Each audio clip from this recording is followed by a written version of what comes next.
Dulu ya, Profesor kami, terima kasih pada saat ini tiba saatnya bagi kami untuk belajar kebenaran firman-Mu. Tuhan taruh kebenaran di hati kami masing-masing Tuhan.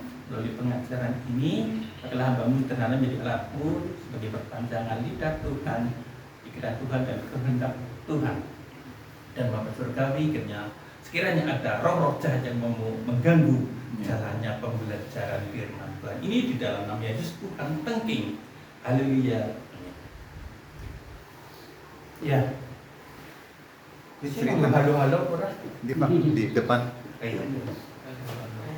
Ceritanya pakai baju lurik ngimpi apa dulu ya? Ya, ini berkat jasa baik dari Ibu Baby kita mendapatkan sound system salon aktif ya. Terima kasih Bu Baby, Tuhan berkati. Tadi memang saya terlambat ya. Tadi malam itu saya baru masang dekor di gereja Arsawinangun. Terus pulangnya kok pir remnya itu coplok gitu. Ya langsung remblong ya. Dan Gani pakai dray, mungkin Pak tahu ya Pak. Teguh ya pakai dray diserokakan keluar terlung gitu ya, masang gitu ya. Tapi draynya kan gede tadi, masih belum tapi belum sing dijujukna pire iki ora gelem mlebu metu bae. Akhirnya ya digredok tanpa rem sampai Pagraji. Tanpa rem lho. Lah tadi mah dandani orta yang malah sing coplok ngarep kayak itu apa? Dilas-lasane. Lah padahal besok harus bocekan istri juga. Dari sana turun lagi dari Pagraji. Gimana tadi harap-harap cepat supaya saya ditanya berteleng banget. Ya karena takut kalau turun gandang gitu. Ya puji Tuhan sampai sini alon-alon asal kelakon.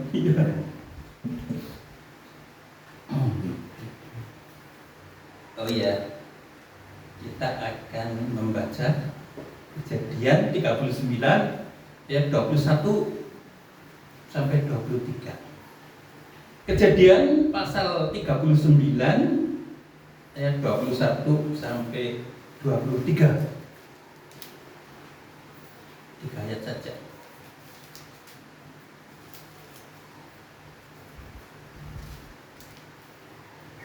Kejadian 39 ayat 21 sampai 23. Kita baca bersama-sama saja. 1, 2, 3. Tetapi Tuhan menyertai Yusuf dan melimpahkan kasih setianya kepadanya dan membuat Yusuf kesayangan bagi kepala penjara itu. Sebab itu kepala penjara mempercayakan semua tahanan dalam penjara itu kepada Yusuf, dan segala pekerjaan yang harus dilakukan di situ ialah yang mengurusnya. Dan kepala penjara tidak mencapai segala yang dipercayakan kepada Yusuf, karena Tuhan menyertai dia dan apa yang dikerjakannya dibuat Tuhan berhasil. Amin. Amin. Dari pasal 39 ini kira-kira tertulis kata Immanuel berapa kali ya? Dari pasal 1 sampai 23 kata Immanuel tertulis berapa kali?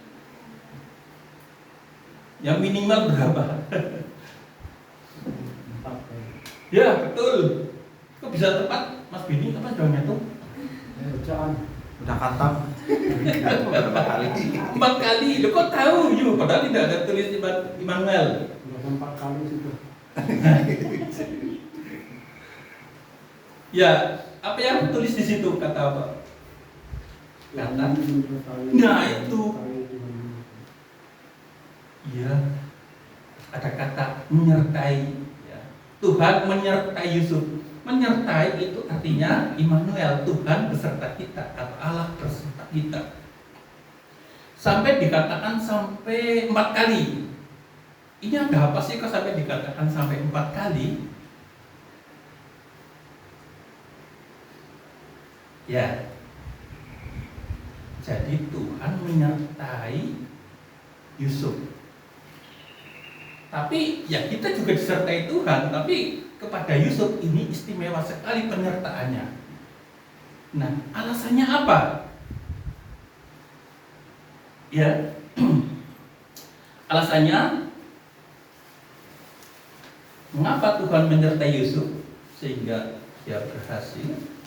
Yang pertama, Yusuf tetap setia kepada Tuhan. Yusuf tetap setia kepada Tuhan. Beberapa minggu yang lalu saya berangkat, ya. Karena berkali-kali terlambat, ingin mangkat gasik dari sana sudah gasik, ya. Tapi sampai kebun dalam dilalap bannya bocor, ces, gitu. Pagi-pagi cari tukang ambil ban agak sulit, ketemu di dekat KUA itu kebun dalam Pak, tukang cukur Jalan Adiaksa, ditempel di situ. Saya heran, padahal saya pengen ya berangkat lebih kasih, tapi udah kasih malah banyak bocor, ya jadi tidak kasih. Itu gak sampai situ, pulangnya juga bocor lagi di Karanglewas. Waduh, gimana? Lama sekali. Ya sampai ya kayaknya saya sampai berprasangka sama Tuhan. Apa Tuhan sedang ngambek apa ya? Jangan-jangan Tuhan sedang ngambek. Jangan-jangan Tuhan sudah berkurang kasih setianya kepada saya. Tapi itu ternyata prasangka saya saja. Bapak Ibu dan saudara yang dikasihi Tuhan, kalau kita hubungan dengan Yusuf yang di Mesir, Yusuf tetap setia kepada Tuhan, kepada Allahnya Israel, kepada Adonai, kepada Elohim. Walaupun di Mesir ada banyak sasaran sesembahan, sasaran penyembahan, dan itu adalah dewa-dewa Mesir. Mungkin ratusan dewa Mesir, tapi si Yusuf tidak terpengaruh penyembahan kepada dewa Mesir. Di dewa Mesir apa ada dewanya semua. Ada dewa katak, dewa Sumenil, ada dewa sapi, ada dewa angkasa, ada dewa matahari, dewa Ra, ada dewa Imhotep, dewa Enum, dewa Isis, Osiris, banyak sekali. Yusuf tidak terpengaruh penyembahan kepada dewa-dewa Mesir, dia tetap setia. Bandingkan dengan Salomo istrinya 1000. Istri satu mengajak menyembah berhala ini, ikut saja. Istri satu menyuruh, ayo kita menyembah dewa Kamos, dewa Milkom, dewa Arsitoret, dewa Baal, ya mau saja sana sih, misalnya di samping menyembah Allah Israel, Salomo juga menyembah dewa berhala. Itu bedanya. Kalau Yusuf tidak, dia tidak terpengaruh, tetap setia dengan Allah Israel. Kedua, kalau Salomo istrinya banyak sampai 1000. Tetapi Yusuf, walaupun digoda satu orang wanita yang cantik, istri Potifar, dia malah lari. Karena dia juga menjaga kekudusan. Betul. Jadi Mesir adalah tempat penggemblengan karakter Yusuf. Ibarat sebagai kawah candra di mukanya Yusuf. Nah, kita terlalu sulit kalau kita harus mencari-cari namanya noda, dosa, dan celah Yusuf di dalam Alkitab. Sulit, kayaknya nggak ada. Karena benar-benar dia menjaga kekudusan dan setia kepada Tuhan. Nah, Bapak Ibu dan Saudara dikasihi Tuhan, sebetulnya pada waktu sekitar tahun 2012 saya juga hampir tidak setia kepada Tuhan. Nah, ketika saya sedang sakit lambung itu berat badan makin kurus, tinggal separuh aja ya berat badannya. Mungkin saya berpikiran hampir mati gitu. Tiba-tiba paman kami itu ya namanya Pak Yanto itu memberitahu saya ke rumah saya ke dekat Putra Manis. Dia, Dek Nanang. Kemarin saya dari Wangon, dari Randegan Wangon, ketemu dengan seorang orang pintar, dukun, namanya Pak Yanto, dan dia menerawang rumah di sini. Katanya rumah di sekitar Pasar Manis ini, rumah saya ini banyak penghuninya, setan-setan, roh-roh, termasuk yang paling banyak di kamar mandi. Itu yang mengganggu kenapa Dek Nanang jadi sakit. Sakitnya nggak sembuh-sembuh.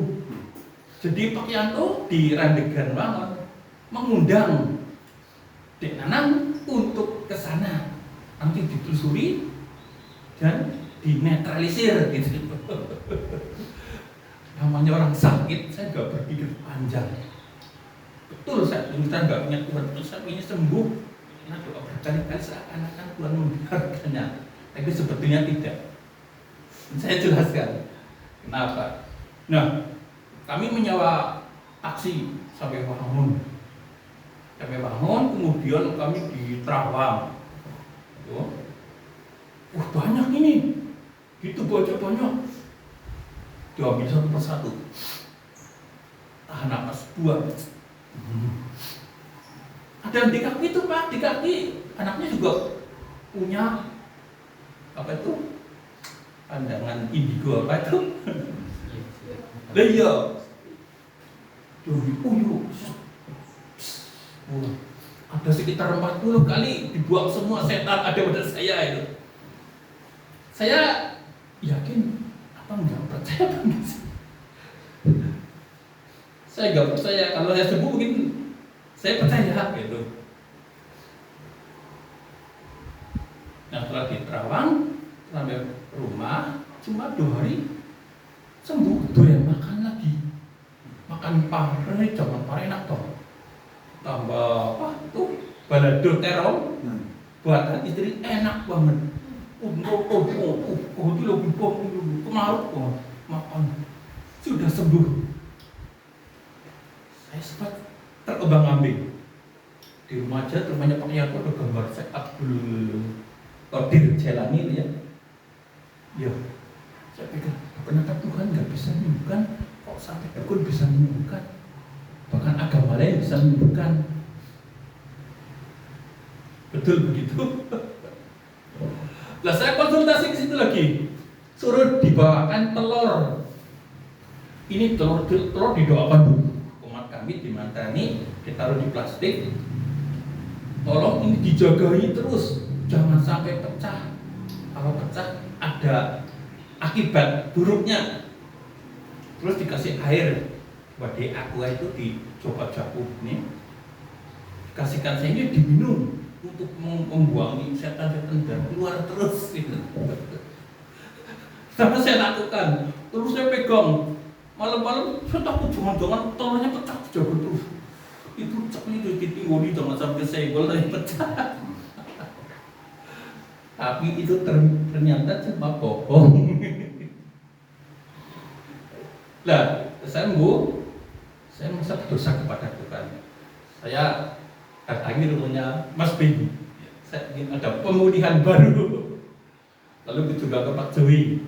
Terus di gereja ini ya didoakan bersama-sama ibadah pelepasan sama Mas Teguh, Mas Beni, Mbak Ruby, dan Bu Teguh. Saya ingin terus sampai di rumah, telurnya saya buang, air dari dukun saya buang. Dan ternyata obatnya itu mudah. Selama ini saya berobat ke rumah sakit Margono berapa kali, rumah sakit Cinta Kasih juga, rumah sakit Ananda, dikasih obat lambung ger itu paling cuma domperidon, terus lansoprazol, sama satunya apa ya? Yang atasi itu saja nggak manjur. Ada satu obat yang dirahasiakan namanya sucralfate, nggak pernah diberikan ke saya. Ada, cuman mungkin dari sana kode etik ya, kalau diberikan obat sucralfate nanti sembuh, nanti kalau tidak lagu. Dan keempat kali benar saya ke rumah sakit Islam dikasih sucralfate itu sembuh. Saya cari obatnya apa ya? Sirup sucralfate, harganya cuma 20.000. Itu yang generik, dan itu cuma 1 minggu sembuh. Jadi saya tuh, aduh, perkara setan apa itu nggak ada. Ini obatnya sucralfate bisa dijelaskan dengan ilmiah, puji Tuhan. Jadi saya semakin tidak setia, jadi saya kembalikan lagi hati saya kepada Tuhan. Mohon ampun. Ya itulah, Bapak Ibu dan saudara dikasih Tuhan. Ya, Yusuf itu luar biasa ya. Ini dia belajar firman Tuhan dari ayahnya bernama Yakub. Nah, kenapa? Kadang-kala kita ini cuma hari ini aja. Karena tiap manusia itu hanya tahu hari ini dan masa lalu, tapi masa yang akan datang tidak tahu. Ya. Ibarat ini sebagai sebuah jalur waktu dari sana ke sini, saya di sana. Nah saya ini kita berhenti di sini di tengah-tengah, sepi, gersam, mendung, sepi di sini ya. Paling di depan sana kalau kita ikut di sana, ada orang dapat kado dia. Ya ketemu buat kado itu. Seperti itu, kita nggak tahu yang di depan. Tuhan menilainya itu dari kesetiaan kita.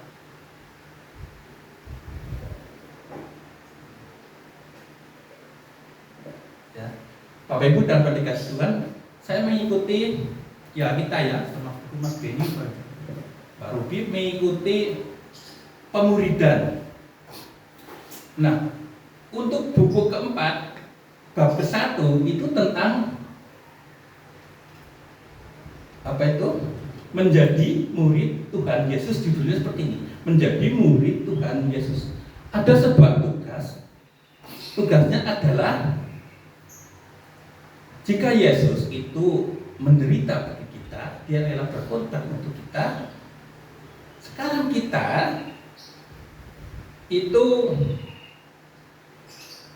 mungkin ada kesaksian dari kita semua pernah berbuat baik tapi berakhir menderita. Ternyata responnya luar biasa dan hampir semua murid di situ pernah semua berbuat baik tapi menderita. Kita sudah melihat Tuhan, Tuhan berpaling muka apa ya? Apa Eloi, mata batani, Tuhan sudah berpaling dari kita. Ternyata enggak. Ujung-ujungnya semua berbuah manis.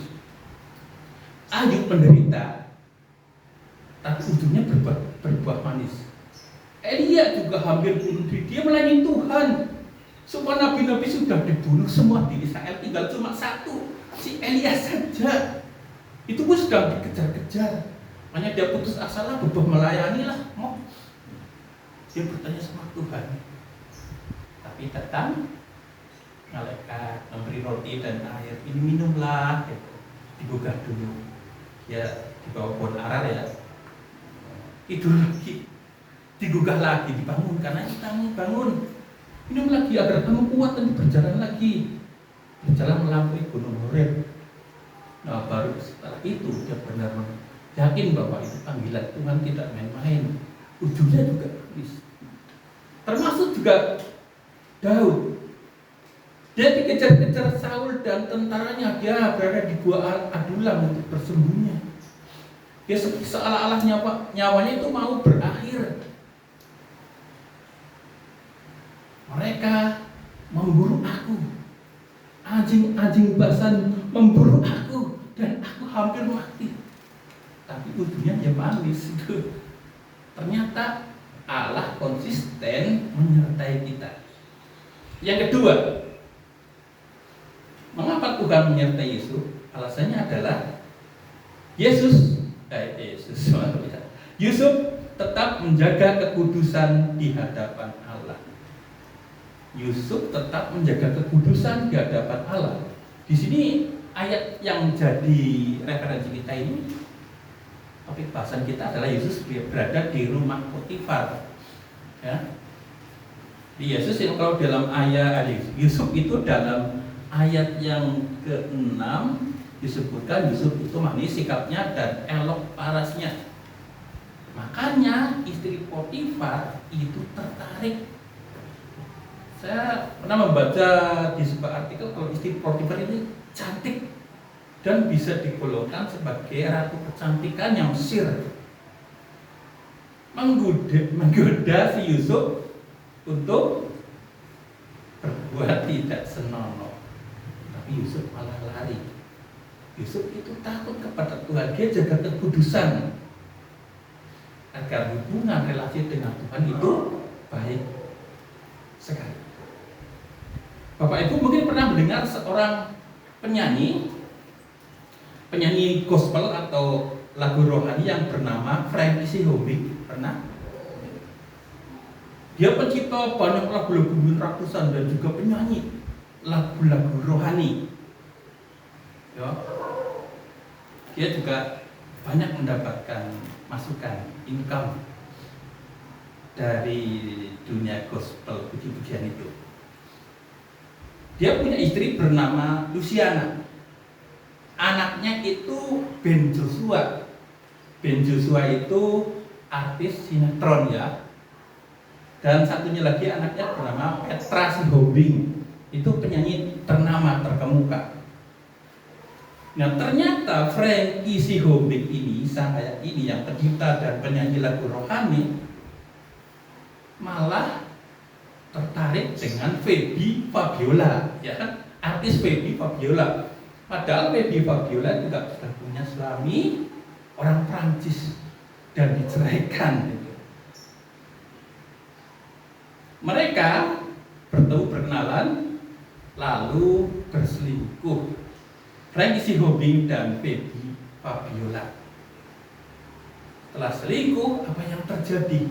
Dikecam para netizen. Lalu karirnya jadi meredup. Lalu pelayanan dia sudah tidak dipercaya, kurang dipercaya.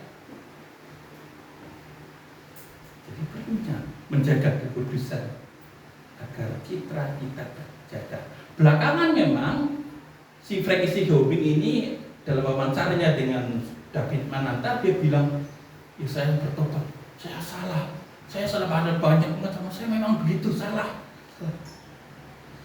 Ya kalau bertobat pasti diampuni Tuhan, tapi sanksi sosialnya tetap jalan. Boikot, orang jadi nggak mau dengar lagu-lagunya, nggak mau mengundang dia, nggak mau dia yang melayani seperti itu. Jadi perlunya menjaga kekudusan. Karena tanpa kekudusan orang tidak akan melihat Allah. Dan yang bisa membasuh dosa kita adalah darah Yesus sendiri. Lalu yang ketiga, Yusuf tetap mengasihi Allah dan manusia. Biarpun dalam penderitaan Yusuf setia, dalam penderitaan Yusuf menjaga kekudusan. Dalam penderitaan Yusuf tetap mengasihi Allah dan manusia. Siapa yang dikasihi? Yang pertama saudara-saudaranya dulu.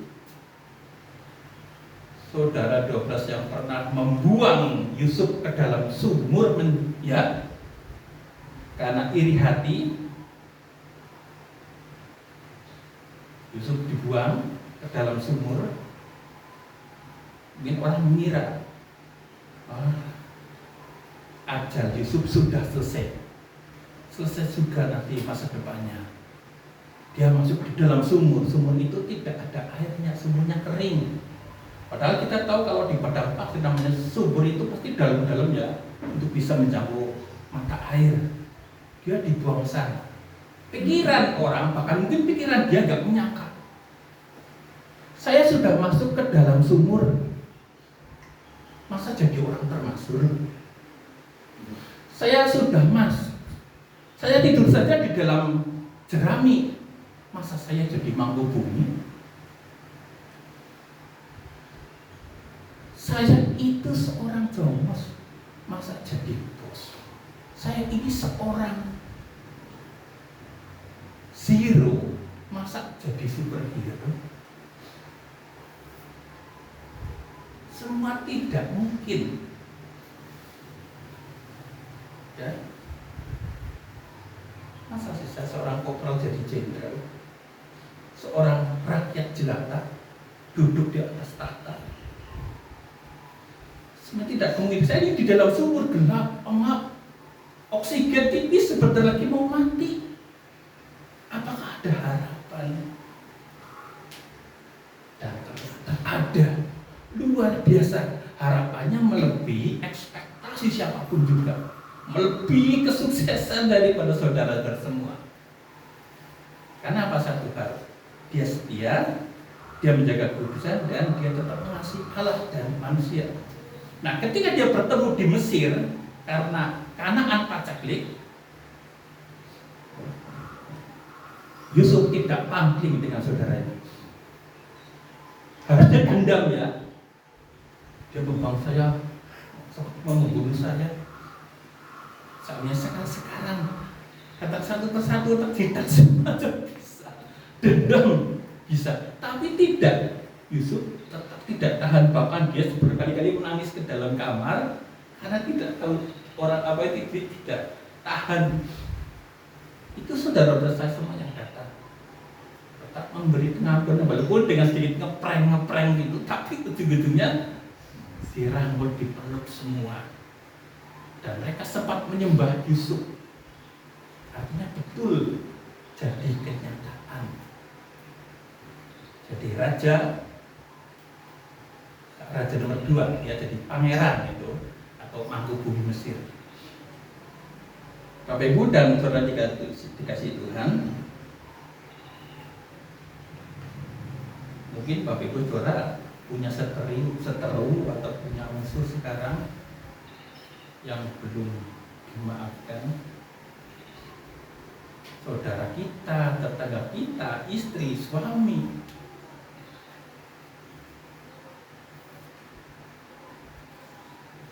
Harus ampuni. Kebencian itu sama dengan pembunuh. Membenci orang itu membunuh orang, dan membunuh itu dosa yang besar. Jadi tetap setialah kepada Tuhan, tetap menjaga kudusan, dan tetap mengasihi Tuhan dan sesama, sehingga kita boleh berkenan kepada Tuhan. Dan kalau kita baca sekali lagi ayat 23, dikatakan di sana, dan kepala penjara tidak mencampuri segala yang dipercayakannya kepada Yusuf, karena Tuhan menyertai dia, dan apa saja yang dikerjakan dibuatnya berhasil. Apa saja yang dikerjakannya berhasil. Mengerjakan PR berhasil, sekolah berhasil, dagang berhasil, bekerja berhasil. Ya, karena dijamin seperti ini, apa saja yang dikerjakannya berhasil. Akhirnya demikian firman Tuhan. Kita akan berdoa. Bapak